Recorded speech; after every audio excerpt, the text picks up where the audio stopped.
La grande salle de l'hôtel Ibiscuit de Lui a servi de cadre ce lundi 14 avril 2025 pour abriter une importante conférence de presse de clôture de l'observation électorale et de présentation des constatations et recommandations préliminaires. Au terme de nos différentes missions d'observation du scrutin présidentiel du 12 avril 2025, les recommandations suivantes sont formulées.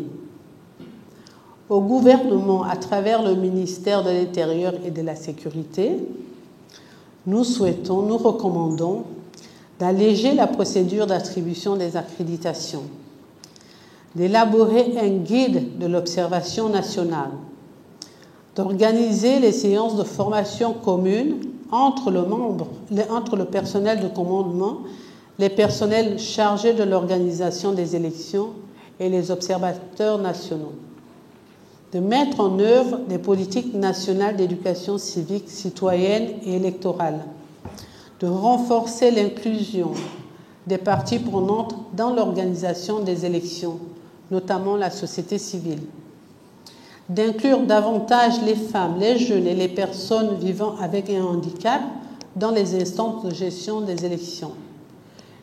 Enfin, de créer un observatoire national de la société civile en matière électorale.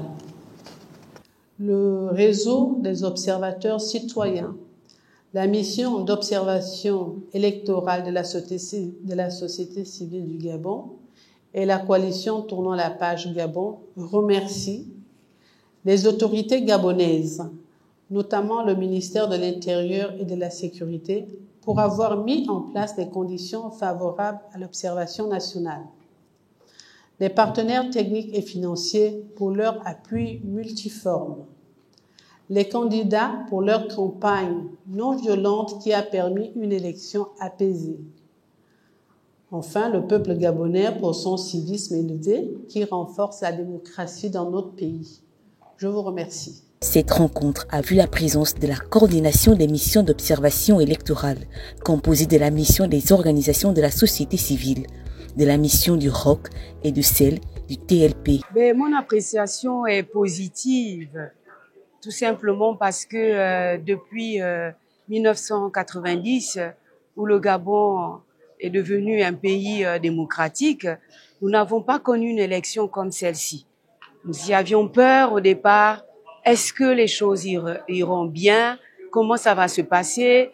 Nous avions un peu de crainte, mais nous avions remarqué qu'il n'y a pas eu de violence, il n'y a pas eu ce que nous avions subi par le passé. Et donc, cette élection a été positive. Nous voulons que ce qui a commencé ne s'arrête pas. Nous refusons que quelqu'un se permette de venir arrêter ce processus qui a démarré. Nous voulons normalement atteindre, peut-être pas atteindre la démocratie, mais que la démocratie soit mise dans cette nation. Le respect des droits humains, le respect, n'est-ce pas, le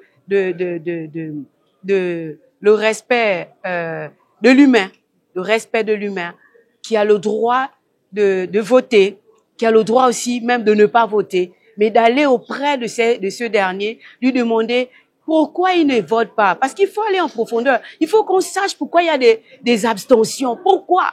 Donc, pour les élections, les échéances prochaines, nous voulons que l'État nous y accompagne pour comprendre pourquoi est-ce qu'il y a des abstentions. Qu'est-ce qui ne va pas? Le Gabon est un petit pays. Nous sommes une famille. Qu'on aille auprès de ceux qui se sont abstenus pour comprendre les raisons pour lesquelles et puis envisager le meilleur pour les prochaines échéances. Rappelons que les 3 missions d'observation ont travaillé ensemble en parfaite coordination sur la méthodologie d'observation et le déploiement des observateurs sur le terrain.